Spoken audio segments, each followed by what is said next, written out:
Você sente exatamente a mesma coisa comprando agora do que sentia há 6 meses, mas o seu saldo não cresceu nada. Isso não é falta de disciplina, é neurociência. Você não gastou conscientemente esses R$ 48 mil. Eles sumiram em parcelas que faziam sentido, em restaurantes que eram merecidos, em viagens que foram experiências. O problema não foi a decisão errada, foi que o seu cérebro não consegue sentir a diferença entre R, 200 mil acumulados, e zero. Fisicamente não consegue. E nenhum aplicativo de finanças resolve isso. Warren Buffett tem 84 bilhões de dólares. 80 bilhões foram ganhos depois dos 60 anos. Não porque ele ficou mais inteligente depois dos 60, mas porque a composição funciona em silêncio por décadas e o seu cérebro é incapaz de sentir esse silêncio como ganho real. Antes de falar sobre dinheiro, vamos falar sobre gelo. No século XIX, os cientistas chegaram a um consenso que parecia absurdo na época. A Terra havia ficado completamente coberta de gelo, não uma, mas 5 vezes distintas ao longo da sua história. O volume de evidências era irrefutável, pedras imensas em lugares impossíveis, leitos de rocha raspados por camadas quilométricas de gelo. A pergunta óbvia era: qual força consegue congelar um planeta inteiro? As teorias eram grandiosas. Cadeias de montanhas alterando os ventos globais, vulcões em erupção resfriando a atmosfera, impactos de meteoritos, nenhuma funcionava. A resposta, quando veio, foi desconcertante na sua simplicidade. Um meteorologista russo chamado Vladimir Kepen descobriu que as eras glaciais não foram causadas por invernos mais rigorosos, foram causadas por verões ligeiramente mais frescos. Verões que não eram quentes o suficiente para derreter completamente a neve do inverno anterior, uma camada fina de neve que sobrava. Essa camada refletia mais luz solar no verão seguinte, o que deixava o verão um pouco mais frio, o que preservava um pouco mais de neve, o que refletia um pouco mais de luz, que deixava o verão seguinte ainda um pouco mais frio. Centenas de anos de acúmulo silencioso de pequenas mudanças, e então, em um piscar de olhos geológico, a Terra inteira coberta por quilômetros de gelo. Como disse a glaciologista Gwen Schultz, não é necessariamente a quantidade de neve que provoca a formação de camadas de gelo, mas o fato de que a neve permaneça, por menor que seja o seu volume. Agora aplique isso ao seu dinheiro. Você não precisa de um investimento extraordinário. Você não precisa de um retorno de 30% ao ano. Você precisa que o que você guarda permaneça por menor que seja o volume e que permaneça por tempo suficiente para que o processo de acumulação silenciosa faça o que os verões frescos fazem, transformar algo invisível em algo impossível de ignorar. O problema não é que você não entende isso matematicamente. O problema é que o seu cérebro foi construído para não conseguir sentir essa lógica como real. Bloco 2. Lente principal. Neurociência do consumo. Conceito, mecanismo, comportamento, custo, invisível.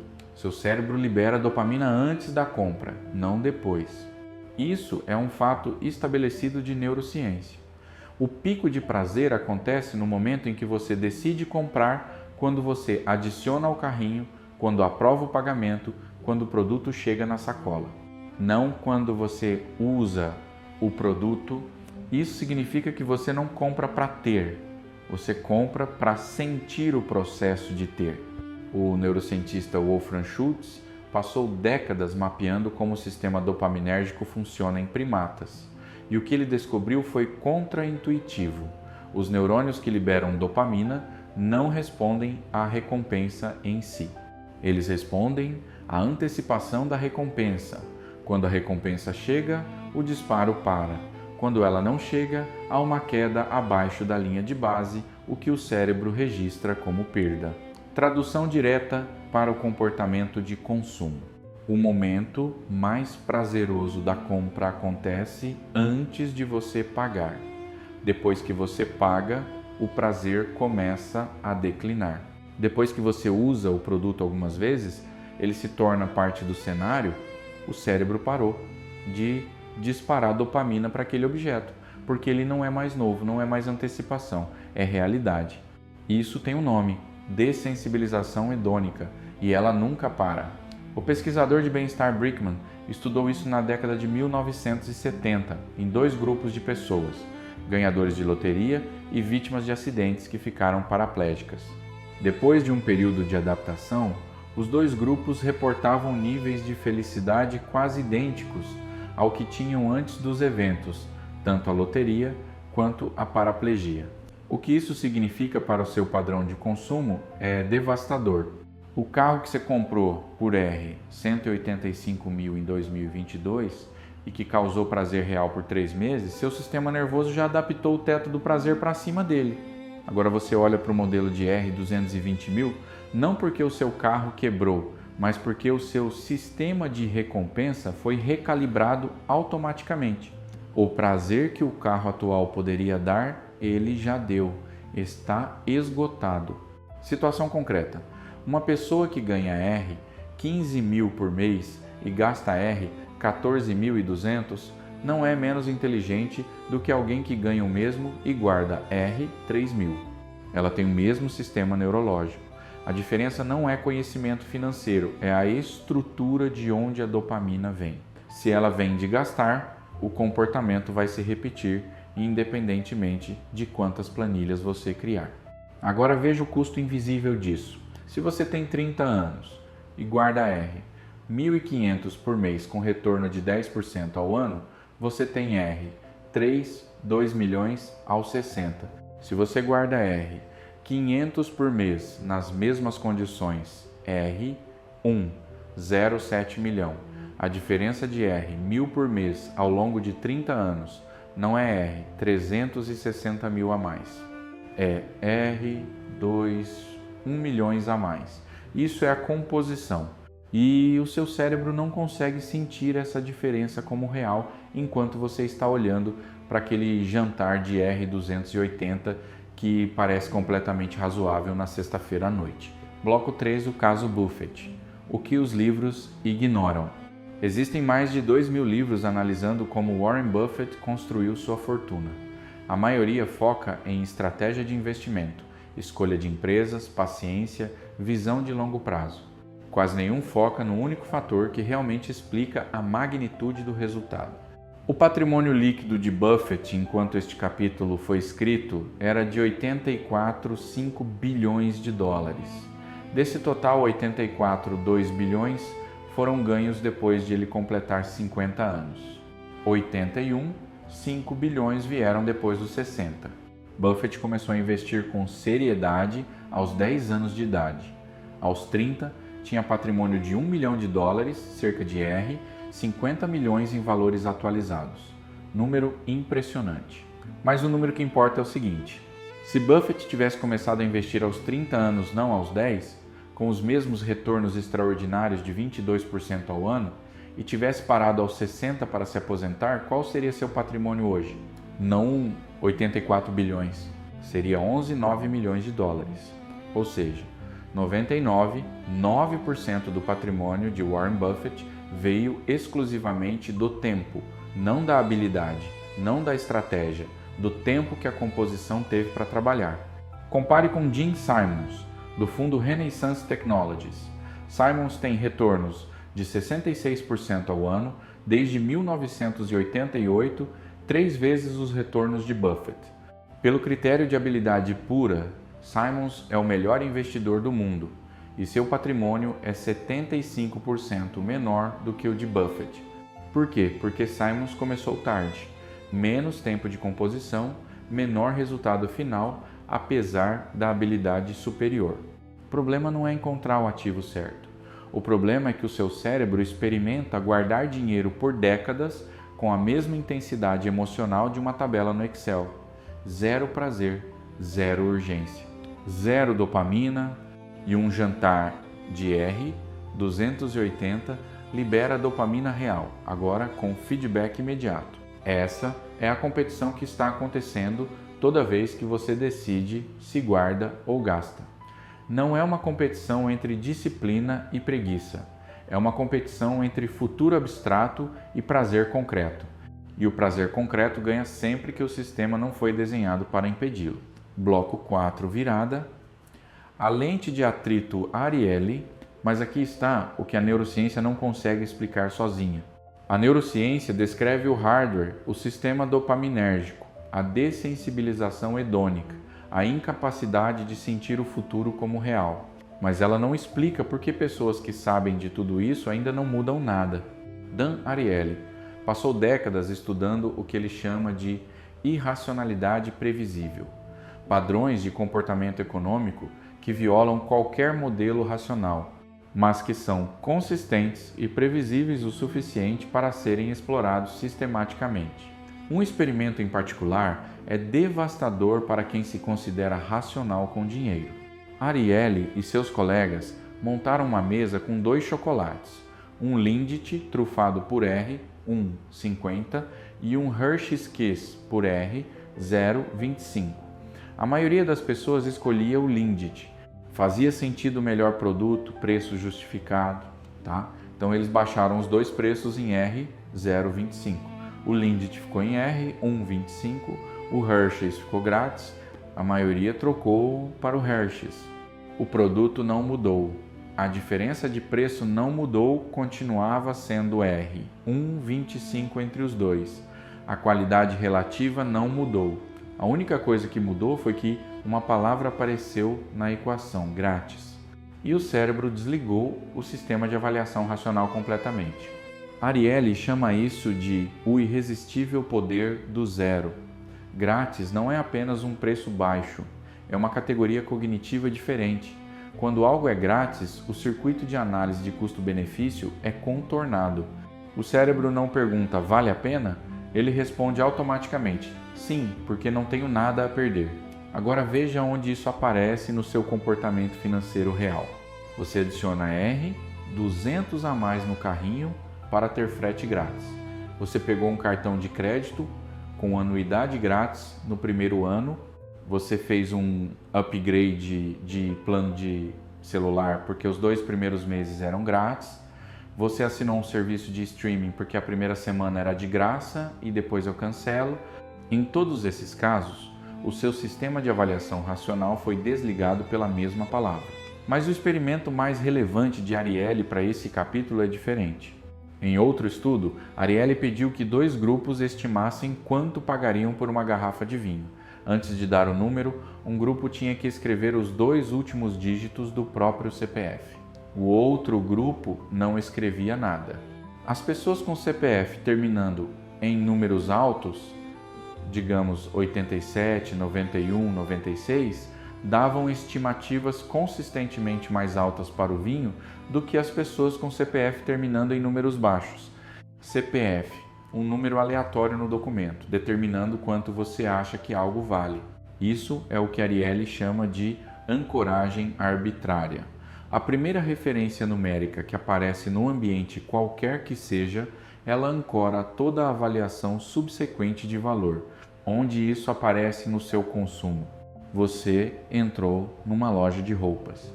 A primeira peça que você viu custava R$ 890.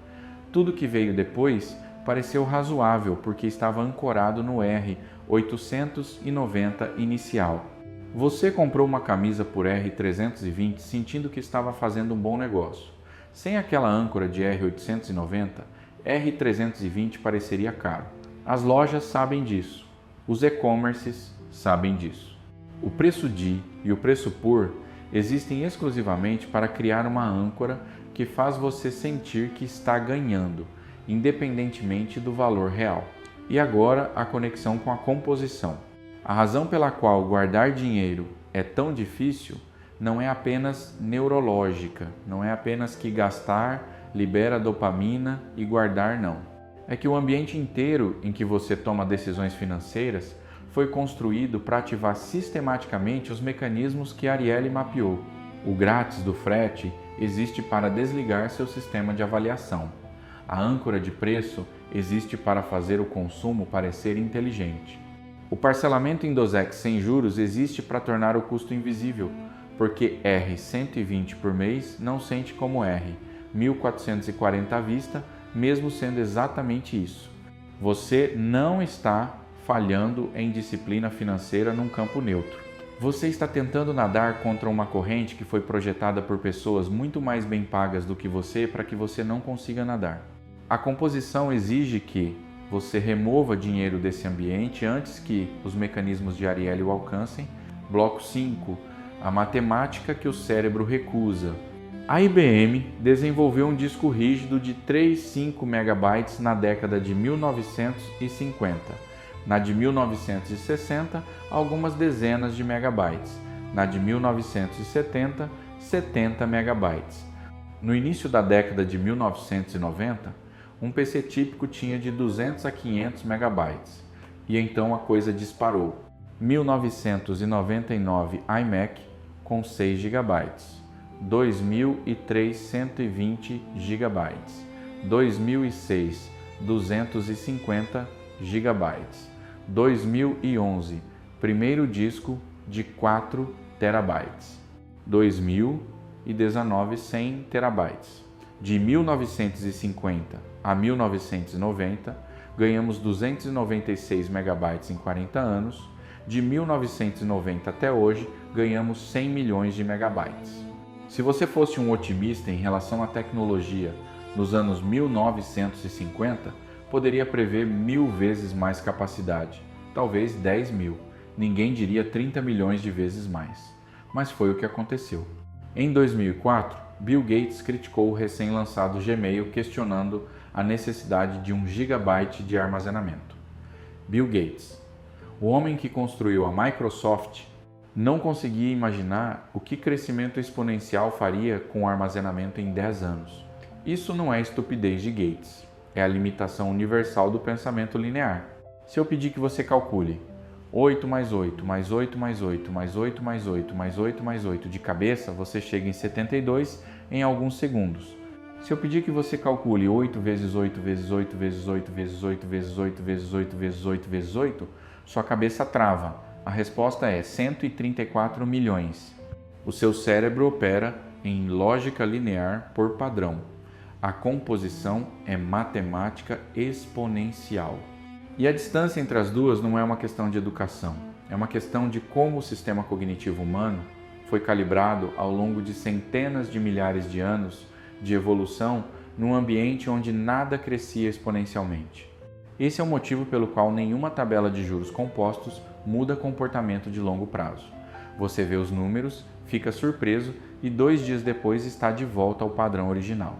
Não porque não entendeu, mas porque entender não é suficiente para mudar um comportamento que está sendo reforçado por dopamina em tempo real. Bloco 6, protocolo aplicável. Não estamos falando de reformar o orçamento.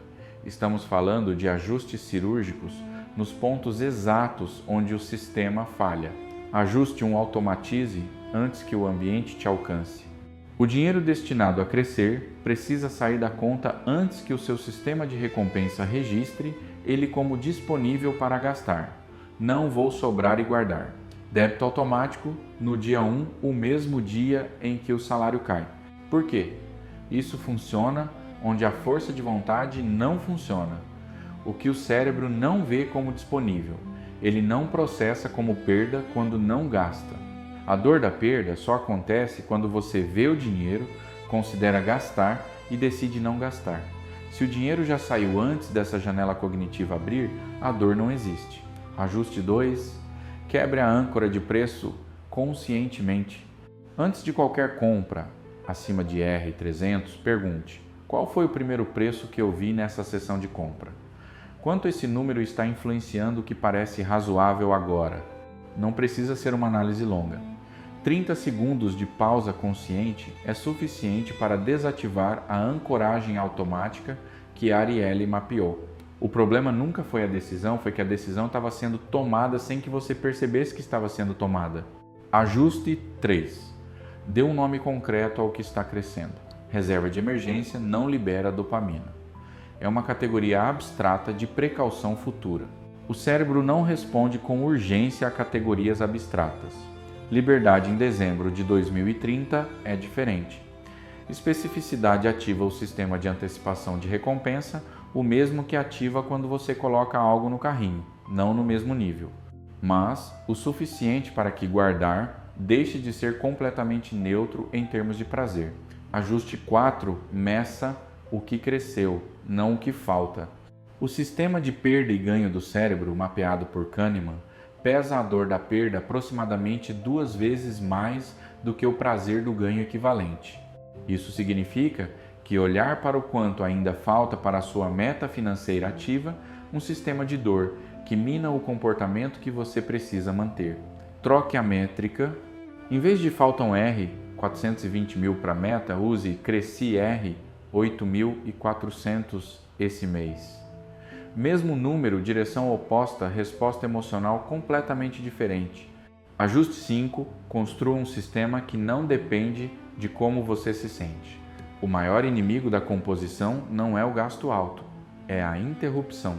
Uma pessoa que guarda R, 800 por mês, de forma ininterrupta, por 20 anos, acumula mais do que alguém que guarda R, 2.000 por mês, durante 4 anos e para. A consistência supera o volume, sempre. E consistência não é um traço de personalidade, é uma propriedade de sistemas bem desenhados. Você não precisa ser mais disciplinado. Você precisa de um sistema onde a decisão certa já foi tomada antes que você precise de disciplina para tomá-la. Morgan Housel escreve que o livro mais poderoso sobre finanças do mundo teria uma única página, com um gráfico de crescimento econômico de longo prazo, e o título seria Cale a boca e espere. Ele está certo, mas o que ele não diz e o que nenhum livro de finanças diz é que calar a boca e esperar vai contra tudo que a sua arquitetura neurológica foi construída para fazer. Vai contra o circuito dopaminérgico que precisa de recompensa agora, vai contra o viés de ancoragem que torna o consumo presente mais real do que o acúmulo futuro, vai contra a incapacidade cognitiva universal de sentir crescimento exponencial como algo verdadeiro. Você não é fraco, você foi construído para o presente. A composição é uma tecnologia do futuro rodando em hardware do passado, e a única forma de fazer as duas coisas funcionarem juntas não é ter mais força de vontade, é construir um sistema que torna a decisão certa a decisão mais fácil antes que a dopamina, a âncora de preço e o poder do grátis entrem em campo. A neve que sobra de um verão ligeiramente mais fresco não parece nada, até virar uma era glacial. No próximo vídeo, por que pessoas que ficam ricas perdem tudo e o mecanismo não é ganância? É algo que o seu cérebro faz automaticamente quando você passa a ganhar mais do que sua identidade estava preparada para administrar. Isso tem nome clínico. E você vai reconhecer